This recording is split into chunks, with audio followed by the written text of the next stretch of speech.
नगर में बसा था एक छोटा सा सुंदर सा गांव बहादुरगढ़। इस गांव में रहता था एक जुलाहा अश्विन और उसकी पत्नी रेनू। अश्विन एक नंबर का आलसी और नशेड़ी किस्म का आदमी था। दिन भर वो दारू के नशे में चूर रहता। वहीं दूसरी तरफ उसकी पत्नी रेनू दिन भर मेहनत करके परिवार को पालती।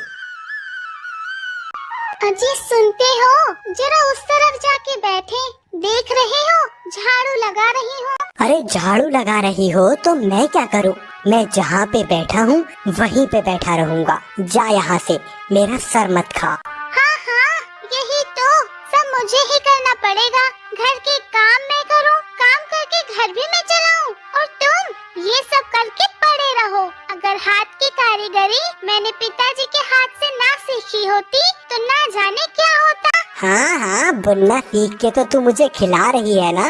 मेरा जो मन करेगा मैं वो करूँगा। तू अपने काम से काम रख। अश्विन रोज सुबह शाम नशे करता और अपनी पत्नी से खूब लड़ाई करता। रेनू भी 8 महीने से गर्भवती थी और इस बात का पता जब अश्विन की माँ को चला तो वो गुस्से से भर गई। अरे वो तेरी मनहूस बहू रानी पेट से है। अब एक और इंसान का खर्चा करना हमारे बस का नहीं है। कह देती हूँ जल्द से जल्द उसका कुछ कर। उसका तो माँ मैं ऐसा इंतजाम करूँगा, ना वो रहेगी और ना उसका आने वाला बच्चा।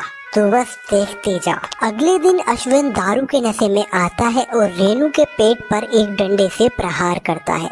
उस बेचारी से खूब लड़ता है, यहाँ तक कि उसके चरित्र पे भी लांछन लगाता है। आराम करने की हालत में भी मैं पूरा पूरा दिन काम कर रही हूँ, तुम्हारा और तुम्हारी माँ का ध्यान रख रही हूँ। अब तो कम से कम मुझे चैन से जीने दो। मेरा नहीं तो इस आने वाले बच्चे का तो ख्याल करो। अरे नहीं चाहिए मुझे तू और तेरा बच्चा। मेरे घर से अभी के अभी निकल जा तू, और हो सके तो कहीं जाके डूब के मर जा। ये सारा ड्रामा होते हुए अश्विन की माँ बाहर खड़े होकर चुपचाप देख रही थी और मन ही मन खुश भी हो रही थी। रेनू बेचारी ऐसी हालत में जंगल की ओर निकल गई। चलते चलते बहुत देर हो चुकी थी और अब कुछ ही देर में दिन भी ढलने वाला था। तभी रेनू की नजर जंगल में ध्यान लगा रहे एक साधु पर पड़ती है। ऐसे में रेनू उन साधु के पास ही ठहरने का निश्चय करती। बाबा, मैं बहुत परेशान हूँ। मेरा इस दुनिया में अब कोई नहीं है। आप बस मुझे आज रात सर छुपाने की जगह दे दो। आपका बहुत उपकार होगा बाबा। पुत्री, तुम यहाँ इस जंगल में ऐसी हालत में क्यों आई हो? क्या करूँ बाबा, मेरी मजबूरी है। अब रेनू सारी बात साधु को बताती है और उनसे मदद मांगती है। तुम कुछ दिन तक यहीं मेरी इस कुटिया में रह सकती हो। मैं इस हालत में तुम्हें जंगल में जाने नहीं दूंगा। रेनू साधु की बात मान लेती है और वहीं उस कुटिया में कुछ दिन के लिए रुक जाती है। ऐसे ही दिन बीतते गए और एक दिन रेनू ने एक बेटे को जन्म दिया।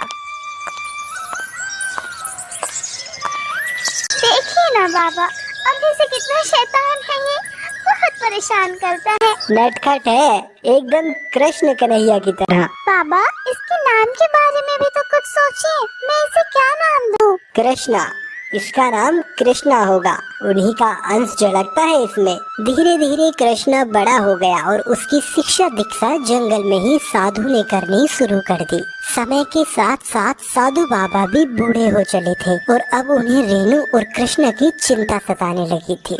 फिर एक दिन, सुनो पुत्री, मेरा समय अब निकट आ गया है। मैं अब ज्यादा दिन तक यहाँ तुम्हारी रक्षा के लिए जीवित नहीं रह पाऊंगा। नहीं नहीं, ऐसा मत कहिए बाबा।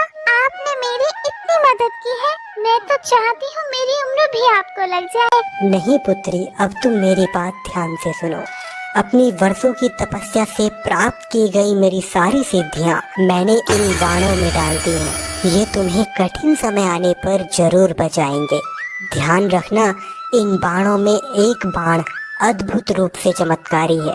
इन बाणों में है एक बाण अद्भुत रूप से चमत्कारी, कठिन समय में काम आएगी तुम्हारे हाथ की कलाकारी। इतना कहकर साधु ने अपना धनुष और बाण रेनू को दे दिए। साधु को जब इस बात का एहसास होने लगा कि अब वो जीवित नहीं रहेंगे, तब वो चुपचाप अपनी कुटिया को छोड़कर वहाँ से निकल गए ताकि उनकी मृत्यु का बोझ रेनू और कृष्ण पर न आ सके। रेनू ने जब अगले दिन साधु के स्थान को खाली पाया तब वो समझ गई कि बाबा अब जिंदा नहीं बचेंगे। अब तक तो मैं और मेरा बच्चा बाबा के द्वारा मांग कर लाई गई भिक्षा से गुजारा कर रहे थे, लेकिन अब न जाने कैसे हमारा गुजारा चलेगा। कृष्णा, ओ कृष्णा, मैं नदी से पीने का पानी लेने के लिए जा रही हूँ। इस बीच में तुम कोई शरारत मत करना। ठीक है माँ, मैं घर में ही रहूँगा और कोई शरारत नहीं करूँगा।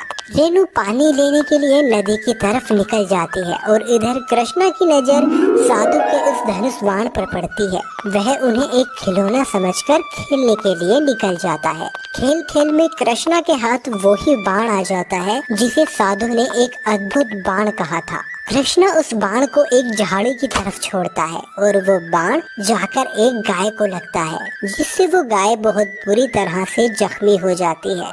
कृष्णा अपनी माँ की पिटाई के डर से चुपचाप वहाँ से अपनी कुटिया की तरफ निकल पड़ता है। अगले दिन सुबह सुबह रेनू ने देखा कि एक गाय उसकी कुटिया के बाहर आकर खड़ी है। उसने उसे थोड़ी सी हरी घास खाने के लिए दी और वहाँ से चली गई। माँ, बहुत भूख लगी है, कुछ खाने के लिए दो ना। बेटा, घर में अनाज का एक दाना नहीं है, तुझे खिलाऊं भी तो क्या खिलाऊं?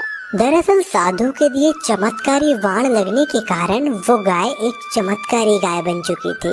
गौ माता अपनी शक्तियों से रेनू की पिछली जिंदगी के बारे में सब कुछ जान गई और वो तुरंत रायनगर की तरफ जाने लगी। रायनगर पहुंचकर गाय चुपचाप से रेनू के घर से रेनू का पुराना चरखा और कुछ सामान उठाकर जंगल की तरफ निकल पड़ती है। रेनू जब गौ माता को उस चरखे के साथ देखती है तो बहुत हैरान होती है। अरे, ये तो मेरे पिताजी का चरखा है, लेकिन गोमाता ये आपके पास कैसे आया? आखिर आप मुझे क्या समझाना चाहती हो? तभी रेनू को अचानक से साधु की कही हुई बात समझ में आ जाती है। इन बाणों में है एक बाण अद्भुत रूप से चमत्कारी, कठिन समय में काम आएगी तुम्हारे हाथ की कलाकारी। हाँ, अपने हाथ की कलाकारी, अब समझ आया। बाबा के हाथ की कलाकारी से क्या मतलब था? इतना कहकर रेनू ने उस चरखे की मदद से बहुत सुंदर सुंदर साड़ियाँ बनानी शुरू की और अगले दिन उन्हें बाजार में बेचने के लिए निकल गई। रेनू बाजार से साड़ियाँ बेचकर वापस जंगल जा रही थी, तभी अश्विन ने उसे पहचान लिया। अरे, ये तो वही मनहूस रेनू है, ये अभी तक मरी नहीं क्या? चुपचाप इसके पीछे जाकर देखता हूँ, आखिर माजरा क्या है। अश्विन जब जंगल में जाकर देखता है तो हैरान रह जाता है। अश्विन सारी बात आकर अपनी माँ को बताता है। अच्छा, इसका मतलब वो कलमोही अभी तक जिंदा है। इस बार बेटा तू देख जा, अब नहीं बचेगी वो।